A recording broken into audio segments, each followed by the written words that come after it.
In her second-floor study of the New England Colonial House on Commonwealth Avenue in Newton, a Boston suburb, Rachel was doing a final check on a logo design for her new client. The soft spring sunlight streaming through the window gently illuminated the family photo on her desk. In her 7th year as a freelance graphic designer, working from home had been the perfect choice to balance her work with raising her daughter. "Mama, look, look!" Emma's voice echoed from downstairs. Rachel saved her work-in-progress design and headed down the stairs. In the white-themed living room, 7-year-old Emma was drawing something on a large piece of paper. Her daughter, who had just started 2nd grade, had inherited her mother's artistic sense. "What are you drawing?" "The sea in nice. I'm swimming with dolphins." Emma proudly held up her picture. On the blue waves, she had drawn a self-portrait with a smile and dolphins. In the art corner, various colored papers and paints that Rachel had bought for her were neatly arranged. Her artistic talent was undoubtedly inherited from her mother. Rachel hugged her daughter's shoulders and praised her. "That's a lovely picture." As spring sunlight brightly lit the room, Emma was absorbed in her drawing. Since starting at the local public elementary school, her artwork had become increasingly vibrant. Her teacher, Ms. Brown, highly praised Emma's artistic talent. At 6 p.m., they heard the front door open. "I'm home." Michael had returned. Though busy running his construction company, he always made sure to come home at a regular time. Still in his navy suit, having come straight from the site, he first kissed Emma's cheek, then gently embraced Rachel's shoulders. "Welcome home." "Daddy, welcome back. I drew a new picture." The family of 3 gathered around the dinner table. Tonight's dinner was macaroni and cheese, made by Rachel at Emma's request. As the warm aroma of food filled the room, Emma happily talked about her day at school. This happy dining scene had remained unchanged since Rachel met Michael 5 years ago. After dinner, Michael helped Emma with her homework. While father and daughter worked on math problems, Rachel cleaned up the dishes, reflecting on their journey. She thought about her struggles as a single mother, meeting Michael at a friend's wedding, and growing closer through their shared hobby of photography. Most importantly, how Michael had loved Emma as his own daughter. After their marriage 3 years ago, they had built an ideal family life. On weekends, they would go on picnics to nearby Boston Common or enjoy baseball games at Fenway Park. Michael was an avid Red Sox fan and deepened his parent-child bond through sports, teaching Emma the rules of baseball. Once a month, it had become customary for the whole family to gather at Michael's parents' home for dinner. On those days, Emma would wear a special outfit, eagerly anticipating seeing her grandparents. Though Rachel had initially felt nervous about these traditional family gatherings, they had now become precious moments of memories. Her sister-in-law, Beth Turner, was a successful career woman working as an investment advisor, and always treated Emma kindly. She would take her shopping at the Prudential Center or treat her to dinner at Legal Seafoods, being the ideal aunt. Single Beth cherished the time she spent with Emma between her work commitments. Dorothy, Michael's mother and a former high school teacher, had a strict personality and strong views on education, but she rejoiced in Emma's growth more than anyone. During holidays, she would cook together with Emma or show her old photo albums, treasuring time with her granddaughter. Having lost her husband early, she valued family bonds above all else. That night, after putting Emma to bed, Rachel and Michael relaxed in the living room.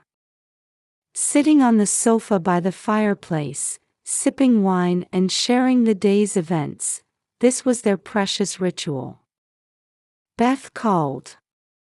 She said the photos from Mom and Dad's anniversary party turned out really well. Last weekend, the Turner family had celebrated their parents' 40th wedding anniversary. The family photos Rachel had taken were to be displayed on the living room wall.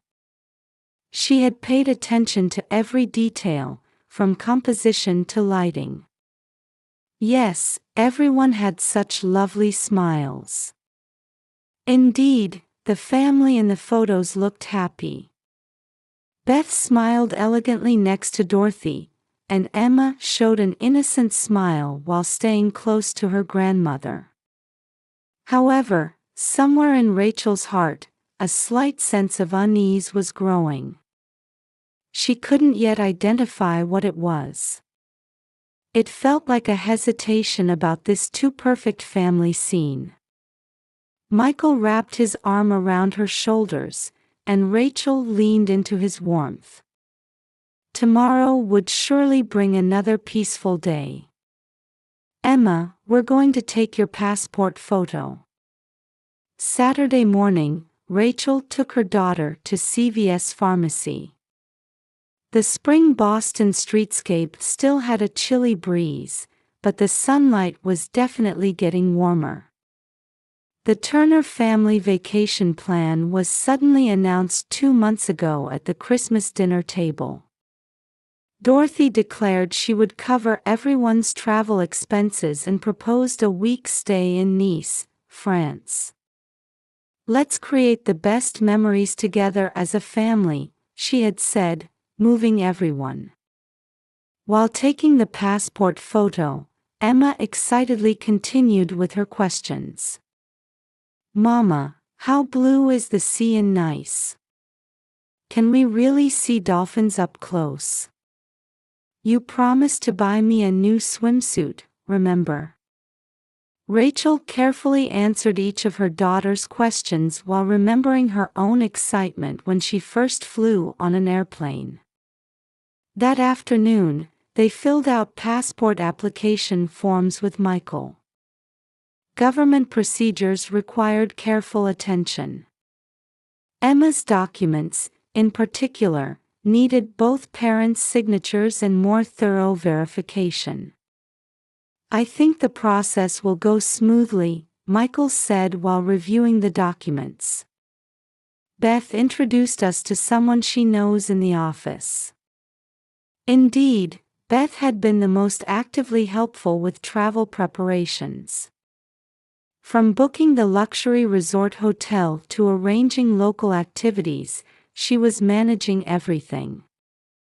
"It's the finest hotel," Beth had enthusiastically explained at the recent family meeting. "I've booked 2 ocean view rooms. There's a private beach, top-class spa, and I've even reserved a whale-watching tour." Dorothy nodded with satisfaction at her daughter's efficiency. "Beth is so reliable.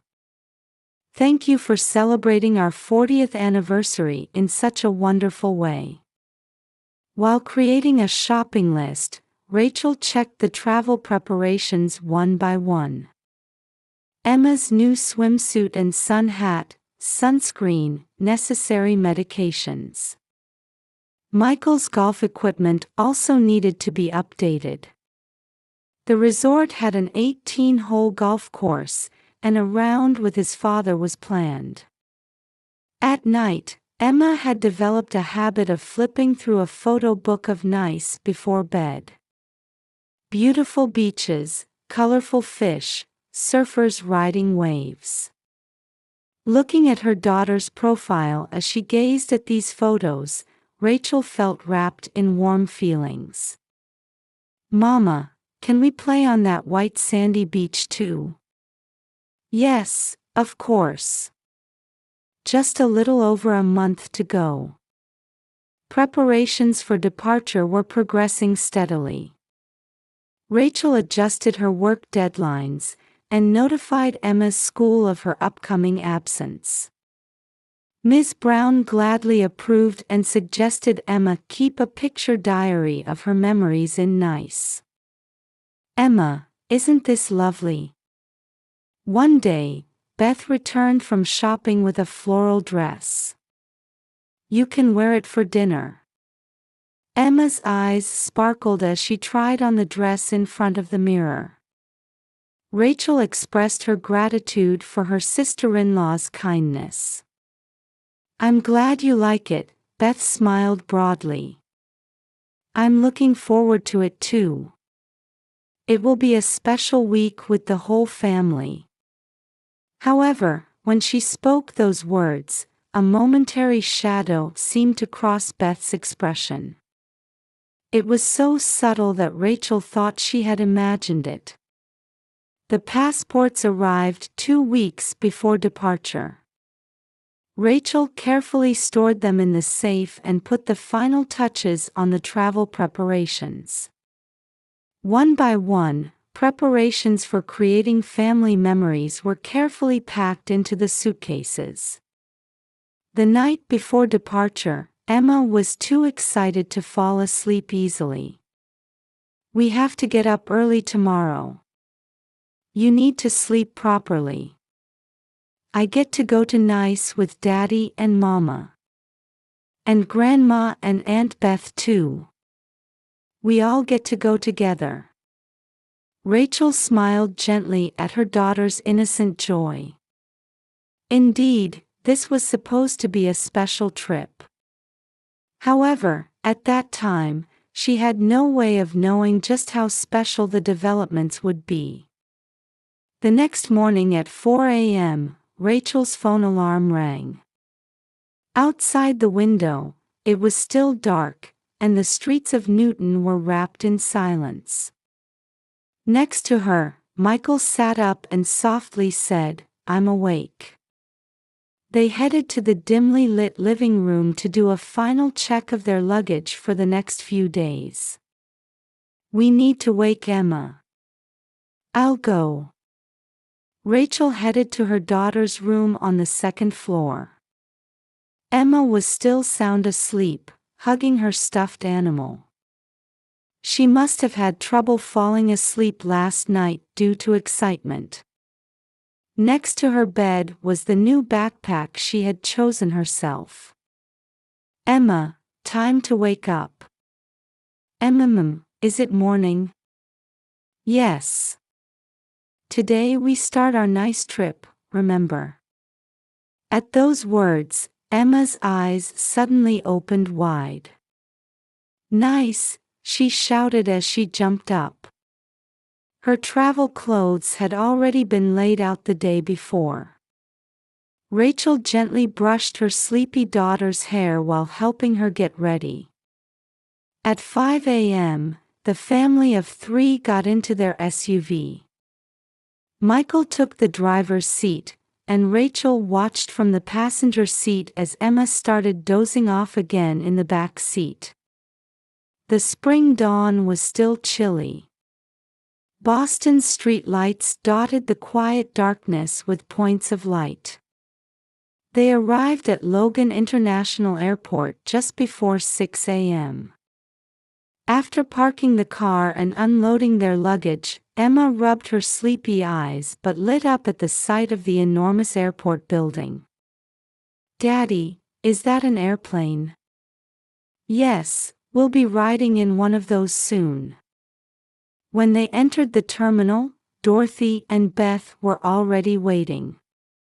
They stood with their luxury brand suitcases, coffee in hand. "Good morning, everyone." "Good morning, Dorothy." "Beth." Beth approached with graceful movements and patted Emma's head. Today we're off to Nice. Are you excited? Emma nodded energetically. Yes. I'm so excited to swim with dolphins. While standing in line at the check-in counter, Rachel checked the family's luggage. All passports were accounted for. She hadn't forgotten Emma's swimsuit, sunscreen, or medications. Our flight is at 8 a.m., right? Dorothy said, looking up at the electronic flight information board. We still have plenty of time. The line moved slowly forward. The early morning airport was filled with travelers heading to various destinations. Business people in suits, backpackers, families. Emma looked around curiously at her surroundings. Then suddenly, a cry rang out through the quiet airport. Ah! My passport is missing. It was Beth's voice. She frantically began searching through her handbag. This is strange. I'm sure I put it in here. The whole family gathered around Beth with tense expressions. Calm down, Beth. Dorothy placed a hand on her daughter's shoulder. Let's look again carefully. Beth put her luggage on the floor and desperately searched through her bag. Makeup pouch, wallet, smartphone, sunglasses. But no passport. Her expression gradually changed to one of panic. Suddenly, Beth's gaze turned to Emma. There was a coldness in her eyes that Rachel had never seen before. Emma, you know something, don't you? Rachel held her breath. Emma looked confused and moved closer to her mother, as if hiding behind her. What are you saying, Beth? Rachel said in a voice that couldn't hide her agitation. This child hid it. Beth's voice grew louder. Yesterday, when she came to my house, surely she... Beth! Michael tried to stop his sister. But Beth continued to shout more hysterically. My passport is gone. This child hid it. Surrounding travelers began to turn toward the commotion. Emma whispered in a trembling voice, No, it wasn't me. Dorothy intervened. Her expression no longer showed any trace of the gentle grandmother they knew. Emma, where did you hide her passport? Tell us quickly. But if you can't tell us, don't come on this trip. You've ruined everything. Emma burst into tears. Rachel immediately embraced her daughter, bending down protectively. Stop it. Don't talk to Emma that way. Amid the airport chaos, suddenly a man in a suit approached. Excuse me, he spoke in a calm voice. I'm Officer Johnson. Ma'am, I need to speak with you privately. At those words, the blood drained from Beth and Dorothy's faces. They looked at each other, standing speechless. Rachel tried to understand the situation through her confused thoughts. A police officer. Passport. Unreasonable accusations against her daughter. And the strange reactions of her sister-in-law and mother-in-law. Michael, please take care of Emma. Rachel entrusted her daughter to her husband, struggling to keep her voice from trembling. Michael nodded silently and gently embraced Emma, who was still crying. The officer quietly led Rachel aside. Behind them, Beth and Dorothy stood frozen, their expressions as if they had lost all hope. In the early morning airport lobby, the family's peace began to crumble with an audible crash. The small room the police officer led Rachel to was a quiet space isolated from the airport bustle. Safety regulation posters hung on the walls, and a laptop sat on the table. Rachel sat down in the offered chair. She could feel her hands trembling slightly. Officer Johnson began in a gentle voice, "First, let me be clear that your child is completely innocent." Rachel's tension eased slightly at those words. However, the next moment, she was left speechless by the footage the officer showed. The airport security cameras had captured Beth's figure from the previous night. She had entered the airport hurriedly, stopped at an ATM, then taken out her passport and deliberately thrown it in a trash can. She disposed of her passport herself around 11 p.m. last night. The officer switched screens on the laptop. It displayed scans of multiple documents. What caught Rachel's eye were unfamiliar signatures and account information. "Have you recently applied for any personal loans?" "No, I haven't. Actually, multiple loans have been taken out in your name." The officer calmly explained the facts. Over the past 6 months, Beth had taken out loans totaling over $150,000 using Rachel's personal information. The signatures on the documents were skillfully forged, and all the borrowed money had disappeared into online casino payments. "Why? How did you discover this?" The bank's fraud detection system identified unusual transaction patterns. "This case came to light when cross-referencing with your travel information." The officer continued his explanation. Beth had been struggling with gambling addiction for years. As her online casino debts grew, she fell into a vicious cycle of taking on new debts to repay old ones. Then she began fraudulently using her sister-in-law Rachel's personal information. And Dorothy was aware of these facts. Rachel caught her breath at those words. The warm family image shattered in an instant. She tried to protect her daughter by helping to conceal evidence. And this nice trip was actually the nice trip. The luxury resort hotel. The offer to cover all expenses. Looking back, everything had been planned with unnatural perfection. It was all a stalling tactic to delay the discovery of the debts. From outside the room, the normal bustle of the airport could be faintly heard. Flight announcements. Travelers' footsteps. And somewhere, a child crying. Emma's image flashed through Rachel's mind, making her chest tighten. Will they be arrested? She finally managed to squeeze out those words. The officer nodded quietly. For fraud and evidence tampering. We're also investigating the possibility of other victims in Beth Turner's case.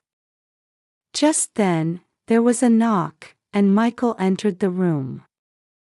His face was pale, with anger and sadness mixed in his eyes. After the officer explained the situation, he remained silent for a long time. "How's Emma?" Rachel asked worriedly. "The childcare facility staff is looking after her." Michael's voice was tired. They decided not to take that day's flight so they could make formal statements to the police. Beth and Dorothy were taken into police custody, and the planned family vacation came to an end in an unimaginable way. On the drive home, the car was filled with heavy silence. In the back seat, Emma had fallen asleep from exhaustion. When they stopped at a red light, Michael quietly said, "Why didn't Mom tell me anything?" Rachel looked at her husband's profile. His mother, strict but full of love. His successful career woman sister. For Michael, that pride must have been absolute. Who could have known that trust would crumble so easily? "We have our own family," Rachel said quietly. That night, Emma wished to sleep with her parents. Too young to know the truth, the parents could only explain to their daughter that, "We won't be able to see Grandma and Aunt Beth for a while." "Did Daddy and Mama believe in me?" Emma asked in a small voice in the darkness. "Of course," Rachel answered firmly. "You did nothing wrong. We're always on your side." A week later, Rachel created new credit cards and bank accounts. Michael contacted his mother's lawyer to discuss how to proceed. Then, during the last weekend of spring break, the three of them took a small trip to Cape Cod without telling anyone. On the breakwater, Emma watched the sunset with her parents. The sea breeze pleasantly caressed their cheeks. "Hey, can we go to Nice again?" Emma suddenly asked. "Yes, of course," Rachel answered. "But next time, let's make it just the three of us." Michael embraced them both. In his arms, Rachel was thinking, "There's no such thing as a perfect family. What's important is the bond that allows you to trust each other again, even after being hurt or betrayed." The sound of waves gently lapping could be heard. In the sky, the first stars had begun to twinkle. Tomorrow would bring another new day. And they would move forward, in their own way.